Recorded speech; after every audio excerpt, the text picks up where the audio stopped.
আসসালামু আলাইকুম রাহমাতুল্লাহ। প্রিয় সম্মানিত বন্ধুরা, আপনারা দেখছেন প্রাণ বাংলা নিউজ। প্রতিনিয়তের মতন আজকে একটি গুরুত্বপূর্ণ খবর নিয়ে আসলাম। আজকে এই খবরে দেখবেন ৫০ বছর পর সেই শেখ মুজিবকে হত্যা করার ঘটনা, আরও বিভিন্ন ঘটনা নিয়ে দেশের বর্তমান অবস্থাকে নিয়ে যে সমস্ত বার্তা দিলেন মেজর ডালিম। মেজর ডালিম একটি ঐতিহাসিকের নাম।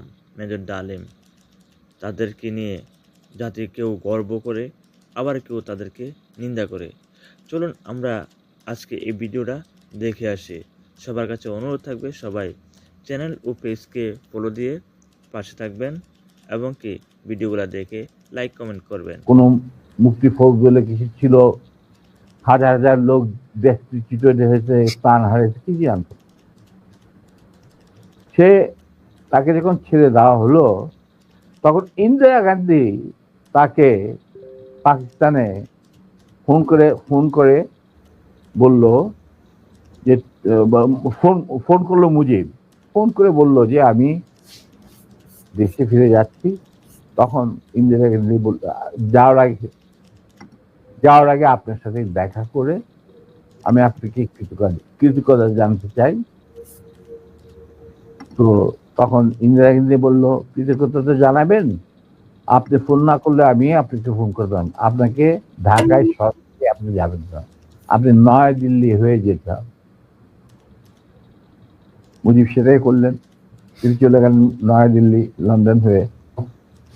সেখানে কি হলো, যেই 7 দফা চুক্তিতে সাইন করার পর প্রবাসী সরকার গঠন করেছিল তাজউদ্দিন আর নজরুল ইসলাম, সেই আওয়ামী লীগ বাংলাদেশে ক্ষমতা গ্রহণ করলো সারেন্ডারের পর। ওই 7 দফা ভিত্তিতে, এবং সেই 7 দফাতে মুজিব স্বাক্ষর দেওয়ার পর ফিরে গিয়ে নিজে হাতে নিয়ে তাজউদ্দিনকে বললো, তাজউদ্দিন তুমি প্রাইম মিনিস্টার থাকবা না, আমি হব প্রাইম মিনিস্টার। তারপর কি হলো, কোন নির্বাচন নাই, কিছু নাই। ওই 70-এর নির্বাচনের সুবাদে তারা ইন্ডিয়ার 4 স্তম্ভ কিছু নাই। ওই 70-এর নির্বাচনের সুবাদে তারা ইন্ডিয়ার 4 স্তম্ভে হুবহু শুধু তাই না, 70-এর নির্বাচন রবীন্দ্রনাথ ঠাকুর, যাকে নিয়ে আমরা নাচানাচি করি এবং অনেকের মানে ভাসে যায়, আপ্লুত হয়ে যায় আবেগে, এই রবীন্দ্রনাথ ঠাকুর একজন ইন্ডিয়ান নাগরিক এবং ইন্ডিয়ার জাতীয় সঙ্গীতের রচয়িতা। আমাদের দেশে তার চেয়েও প্রতিভাবান কবি কাজী নজরুল উপস্থিত থাকা সত্ত্বেও আমরা সেই ভারতীয় নাগরিকের একটা গানকে আমাদের জাতির উপরে চাপে দেওয়া হলো জাতীয় সঙ্গীত। পৃথিবীর ইতিহাসে এমন কোন নজির আর দ্বিতীয়টা আছে বলে আমি মনে করি না। কেন কোন বাংলাদেশে যদি নজরুল ইসলামকে আমরা জাতীয় কবি আখ্যা দিয়ে থাকি, তাহলে নজরুল ইসলামের গান কেন হলো না, বা অন্য কারো গান হতে পারতো জাতীয় সঙ্গীত? ভালো ভালো কবি সাহিত্যিক ছিলেন আমাদের দেশে, কিন্তু পৃথিবীর ইতিহাসে কোথাও নাই যে বিদেশি এক নাগরিকে যে নাকি তার দেশের জাতীয় সঙ্গীত রচনা করেছে এবং আমাদের শুদ্ধ স্বাধীন বাংলাদেশে এসেও আমাদের জাতীয় সঙ্গীত রচনা করতে হবে। কি ধরনের কথা? That means you have nothing in your hand. তারপর মুজিবকে দিয়ে রক্ষী বাহিনী সৃষ্টি করলো ইন্ডিয়া। তারা বাংলাদেশের সামরিক বাহিনীকে দুর্বল করে একটা নামে মাত্র সামরিক বাহিনী, হাতে লণ্ঠন, করে ঠনঠন, এই ধরনের একটা সেনাবাহিনী রাখবে। আর কারণ একটা সেনাবাহিনী তো রাখতেই হবে, কারণ যে কোনো জাতির মেরুদণ্ড হচ্ছে সেনাবাহিনী। ওই হাতে লণ্ঠন করে ঠনঠন, আর আসলে তার চেয়ে অনেক শক্তিশালী একটা বাহিনী গঠন করলো ইন্ডিয়া। স্যার ওই যে ৭ দফাটা আমরা তো ইতিহাস পড়ে আমরা তো আসলে সাক্ষী না, আমরা পড়ে মানুষকে জানানোর চেষ্টা করেছি। আপনার স্মরণ আছে ৭ দফাটার কথা কি কি ছিল? ওই দফায় যদি কয়েকটা গুরুত্বপূর্ণ জায়গা যদি মনে রাখেন। দেখো, আমি না ভাই, আমি তো অ্যাকচুয়ালি ৭ দফা একদম টোটো এগুলো আমার বইতে লেখা আছে। হুম। যারা এটা কেন জিজ্ঞেস করলাম স্যার, কারণ হচ্ছে মানে আপনি আচ্ছা, আমি সেনাবাহিনী তো করতে পারবেন না স্যার, সেনাবাহিনী তো আমাকে ৭ দফা মানলে করতে পারবেন না স্যার। আমার পক্ষে হয়তো এখন রিকালেক্ট করা অফেন হুম, ডিফিকাল্ট, কারণ Yes. আমার মাথায় অনেক কিছু খেলা করে। জি স্যার।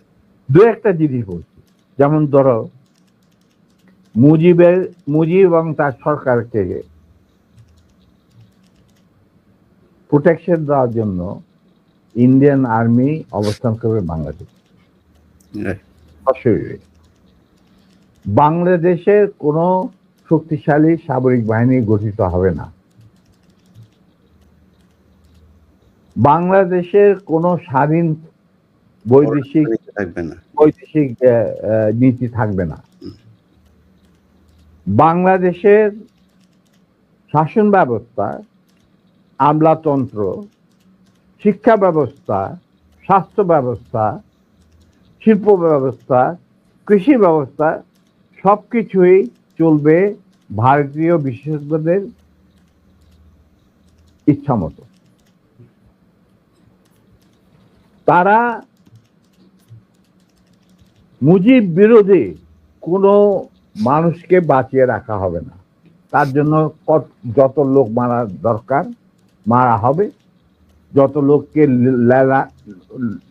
লুলা ল্যাংড়া করা হবে, চক্ষু তুলে নেওয়া হবে, মেয়েদের ইজ্জত লুণ্ঠন করা হবে, কোনো সমস্যা নেই।